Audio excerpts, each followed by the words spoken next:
एक दिन एक लड़के की शादी होती है। बहुत ही अच्छा परिवार मिला था, पति भी काफ़ी ज़्यादा अच्छा था।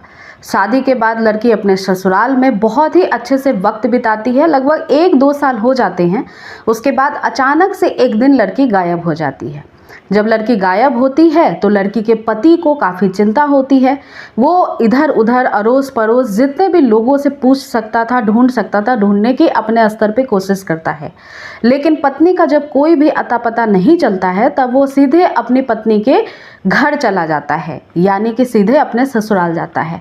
ससुराल जाने के बाद वो बहुत ज़्यादा परेशान था, बेचैन था, गुस्से में भी था। उसे लग रहा था कि शायद उसकी पत्नी उसे छोड़कर चली गई है। लड़का ससुराल पहुंचने के बाद ससुराल वालों से भी ठीक से बात नहीं कर रहा था और जब ससुराल वालों को वो बताता है कि उसकी पत्नी लगभग 1-2 दिन से घर से गायब है और वो यहाँ क्या आई है, तब घर वाले बताते हैं कि वो यहाँ भी नहीं आई है। इस पे वो और भी बौखला जाता है और ससुराल वालों को ही, अपने सास ससुर को ही उल्टा सीधा कहना शुरू कर देता है। वो कहता है कि अगर तुम्हारी बेटी अपने मन से मुझे छोड़कर गई है तो अब मैं दूसरी शादी कर लूँगा और मेरे घर वाले भी दूसरी शादी के लिए बिल्कुल मान चुके हैं और जब मैं शादी कर लूँगा तब तुम्हारी बेटी को फिर से नहीं अपनाऊँगा। इस पे जो सास ससुर होते हैं वो भी परेशान हो जाते हैं और अपने दामाद को किसी भी तरह से शांत करने की कोशिश करते हैं। वो ढाढ़स भी उसका बढ़ाते हैं कि हम भी अपनी बेटी को ढूंढने की कोशिश करेंगे, वो तुम्हें छोड़कर नहीं जा सकती है। लेकिन दामाद नहीं मानता है और गुस्सा होकर वहां से चला जाता है। जैसे ही दामाद चला जाता है उसी के कुछ दिन के बाद एक कत्ल होता है और कत्ल इतनी भयानक तरीके से होता है कि लाश को पहचानना भी बहुत मुश्किल था। लाश पूरी तरह से सड़ी गली थी, पूरे मांस जो होते हैं वो शरीर को छोड़ रहे थे। आखिर ये खौफनाक मौत जो है वो किसे मिली थी और कौन थी वो जिसकी लाश इस तरह से सड़ चुकी थी और क्या इस लाश के पीछे की कहानी थी, आज की कहानी के माध्यम से हम जानने की कोशिश करेंगे। दिन था 3 अगस्त 2026 का, लगभग सुबह के 10 बज रहे थे और इस दिन एक लड़का एक किराए के मकान को ढूंढने के लिए अपने शहर में दर बदर भटक रहा था। जगह होता है केंद्रीय शासित प्रदेश उत्तर प्रदेश में ही दादर नगर नाम का एक जगह लगता है, जहां पे दमन नाम का एक एरिया है। यहीं पे सिलवासा नाम का एक इलाका लगता है, जहां पे टोकर खाड़ा नाम का एक जगह है और इसी इलाके में वो लड़का किराए के मकान की तलाश में घूम रहा था। जैसे जैसे वो किराए के मकान की तलाश में घूम रहा था उसकी तलाश और भी बढ़ती चली जा रही थी, क्योंकि उसको उसके बजट के हिसाब से कमरा नहीं मिल रहा था। वो लोगों के दरवाजे पे जाता था, हर किसी से पूछ रहा था और कोई भी उसे ठीक से बता नहीं पा रहा था। कई सारे मकान उसने देखे भी लेकिन उसके बजट से बाहर था। अब ऐसे में एक व्यक्ति उसको ऐसा मिलता है जो उसको एक कमरा बताता है और साथ ही ये भी बताता है कि वो कमरा काफ़ी महीने से 1-2 महीने से खाली पड़ा हुआ है, लेकिन उसमें ताला लगा हुआ है। शायद पुराना जो किराएदार था वो आ नहीं रहा है और मकान मालिक को वो कमरा किराए पे उठाना है। इसके बाद जैसे ही वो लड़का जान जाता है कि एक कमरा है जो कि उसके बजट के हिसाब से है, तब वो सीधे उस मकान मालिक के पास पहुँच जाता है। जब मकान मालिक के पास पहुँचता है तो मकान मालिक कहता है कि उसका जो मकान है जो कि किराए से देना है वो पहले से किराए पे दिया जा चुका है। लेकिन पीछे से एक आवाज़ आती है जो कि मकान मालकिन की होती है और वो कहती है मकान जो किराए पे दिया हुआ है, कमरा जो किराए पे उठाया हुआ है वो 2 महीने से बंद है और एक बार भी किराएदार जो है वो देखने तक नहीं आया है कि आखिर उसके कमरे में कोई है भी क्या नहीं, रहना भी है या नहीं, सामान ले भी जाना है या नहीं, और ना ही उस पुराने जो किराएदार का है नंबर ही लगता है। 2 महीने से किराया भी बकाया है। इस पे मकान मालकिन और भी आग बबूला हो जाती है और अपने पति को कहती है कि ये जो नया लड़का आया है इसको कमरा दिखा दो, रूम का ताला तोड़ दो और जो सामान है उसको हम बाहर ढकवा देंगे और किराए से रूम को उठा दो ताकि हमारा किराया भी शुरू हो जाए। मकान मालिक जो था वो अपनी पत्नी की बात टाल नहीं पाता है और वो सीधे एक होटल के पीछे जाता है जहाँ पे उसका कुछ कमरा बना हुआ था जो कि वो रेंट से दिया करते थे। लड़का भी साथ में जाता है और जैसे ही वो जो किराए का मकान होता है, वो जो कमरा होता है जो 2 महीने से बंद था, उसका ताला टूटता है, वैसे ही एक तेज बदबू सी रूम के बाहर बिल्कुल फैलना शुरू हो जाती है, जो घंटों के अंदर पूरे इलाके में आसपास के जितने भी घर थे उस तक पहुंच जाती है।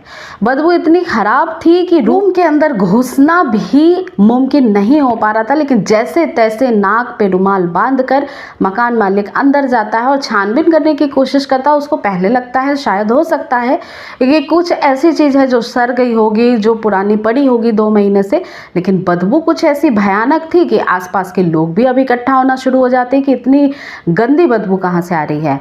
अब जब लोग इकट्ठा होते हैं, रूम में चारों तरफ नज़रें दौड़ाई जाती है तो वहाँ पे रखा एक बैग दिखाई देता है, और जब बैग के पास ये लोग पहुँचते हैं तो फिर और भी तेज बदबू बढ़ जाती है। अब जैसे ही ये बदबू बहुत बढ़ती चली जा रही थी और बैग जो कि बंद था, जब ये दोनों ही चीज़ें लोगों के दिमाग में दौड़ती है तब लोगों को ठनकता है कि शायद हो ना हो इसमें कुछ ना कुछ तो है। तो इसके बाद इन्हीं भीड़ में से एक जो व्यक्ति होता है वो नज़दीकी पुलिस स्टेशन पे सिलवासा के फ़ोन करता है, और वहाँ से पुलिस की टीम तुरंत ही जब ये बात सुनती है कि एक तेज़ बदबू है, एक संदेहास्पद बैग है जो कि बंद है, लॉक है, तब पुलिस की टीम वहाँ पहुँच जाती है। और जिस चीज़ का अंदेशा था सभी को वही होता है। जब वो बैग खुलवाया जाता है तब उसके अंदर एक पॉलीथीन मिलती है, और पॉलीथीन के अंदर एक सड़ी गली महिला की लाश होती है, जिसका शरीर जो है वो पूरी तरह से गल चुका था, सड़ चुका था, शिनाख्त करना भी मुश्किल था। पुलिस इस बॉडी को अपने कब्जे में लेती है, पोस्टमार्टम के लिए भेज देती है, और इधर कानूनी प्रतिक्रियाएं जो होती हैं वो शुरू हो जाती हैं। अब सबसे पहली बात ये थी कि मकान मालिक या फिर वो जो किराएदार आया था उसने सबसे पहले क्या देखा, उन्होंने अपने बयान दर्ज करवाए। इसके बाद संदेह के आधार पर जब मकान मालिक ने बताया कि ये कमरा पहले से किराए पे दिया गया था, तो कौन से किराएदार को दिया गया था, उसके डॉक्यूमेंट्स क्या थे, वो पुलिस ने जब्त किए। डॉक्यूमेंट्स में पुलिस को आधार कार्ड मिलता है और कुछ कागजात मिलते हैं, जिसके आधार पे अब पुलिस के पास 2 व्यक्तियों के नाम आते हैं, जिसमें एक लड़का था और एक लड़की थी। लड़के का नाम था ऋषभ और लड़की का नाम होता है छोटी कुमारी। छोटी कुमारी 20 साल की होती है, रहने वाली है बिहार की होती है, पिता का नाम मनीष उपाध्याय होता है, बिहार में नवादा जिला लगता है, और इसी नवादा जिले में सीहोर नाम का एक जगह है जहाँ की वो छोटी कुमारी रहने वाली होती है। पुलिस को ये शक था कि शायद हो ना हो ये लाश छोटी कुमारी की हो सकती है, लेकिन छोटी कुमारी के जो घर का एड्रेस था आधार कार्ड से और बाकी डॉक्यूमेंट्स से जो निकलवाए गए थे, इस आधार पे पुलिस की टीम जो है बिहार कॉल लगाती है। जब बिहार के सीहोर में कॉल जाता है, छोटी कुमारी के फादर कॉल उठाते हैं। जब फोन उठाते हैं तब उनसे पूछा जाता है कि क्या आप अपनी बेटी से बात करवा सकते हैं। इसमें पिता फूट फूट कर रोने लगते हैं और कहते हैं लगभग 2 महीने से उसका कुछ अता पता नहीं चल रहा है। हमने नज़दीकी पुलिस थाने पे सीहोर के उसकी गुमशुदगी की रिपोर्ट भी दर्ज करवाई है, लेकिन अभी तक उसका कोई अता पता नहीं है। अब पुलिस का दिमाग यहीं से ठनकता है और उसके बाद पुलिस की एक टीम जो है वो तुरंत ही बिहार के पुलिस से संपर्क करती है। क्या सच में गुमशुदगी की रिपोर्ट लिखाई गई थी? सीहोर के पुलिस थाने का जो वो नंबर दर्ज होता है जहाँ पे शिकायत दर्ज कराई गई थी, वहाँ के पुलिस अधिकारियों से बात की जाती है, और जब बात की जाती है तब पता चलता है कि हाँ 2 महीने से उस लड़की के गायब होने की रिपोर्ट FIR दर्ज है जो कि पिता के द्वारा करवाई गई थी। पुलिस अब कुछ मुखबिरों को फिट करती है, बिहार की पुलिस भी और इधर जो उत्तर प्रदेश की पुलिस थी वो भी। अब जो साथ में रहने वाला ऋषभ नाम का एक लड़का था जिसके डॉक्यूमेंट बरामद होते हैं, जब उसके बारे में पता किया जाता है तो पता चलता है वो भी रहने वाला बिहार का ही है, और ये जो छोटी कुमारी है उसी के गांव का रहने वाला है।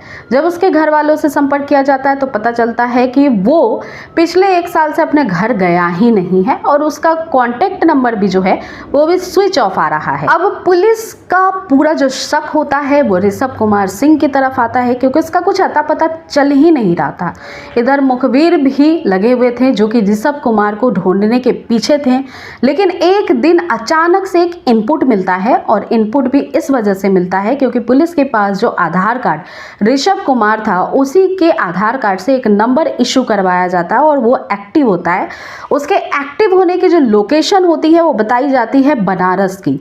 बनारस में मुंडवा डी नाम का एक जगह है जहाँ पे चांदपुर औद्योगिक क्षेत्र है, जहाँ फैक्ट्रीज हैं बहुत सारे, और वहीं के एक लड़के के पास ये नंबर होता है। पुलिस की टीम तुरंत ही अब बनारस की पुलिस टीम से संपर्क करती है और साथ ही सारी डिटेल्स देती है ऋषभ कुमार की।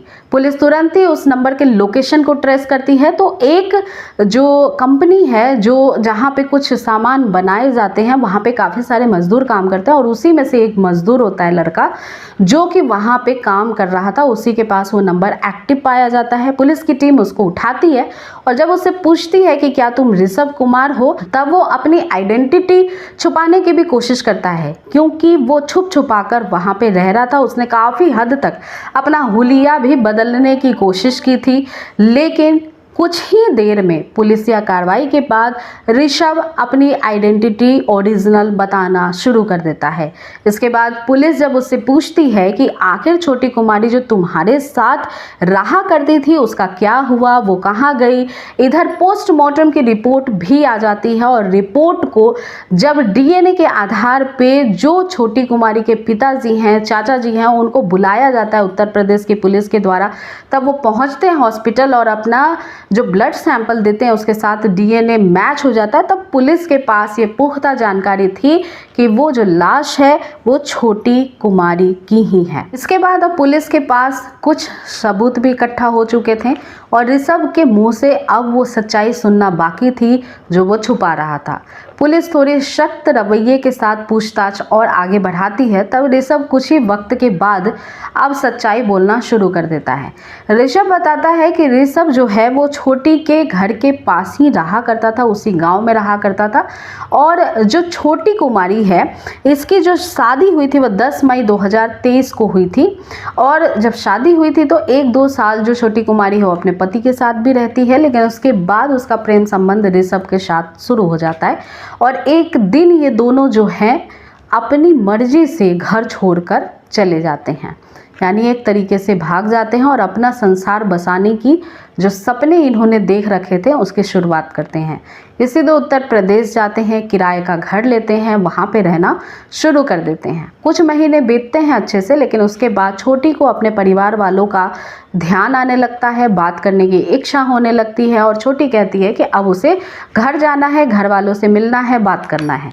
लेकिन ऋषभ ऐसा नहीं चाहता था। इस कारण से दोनों के बीच में लड़ाइयाँ होती थी।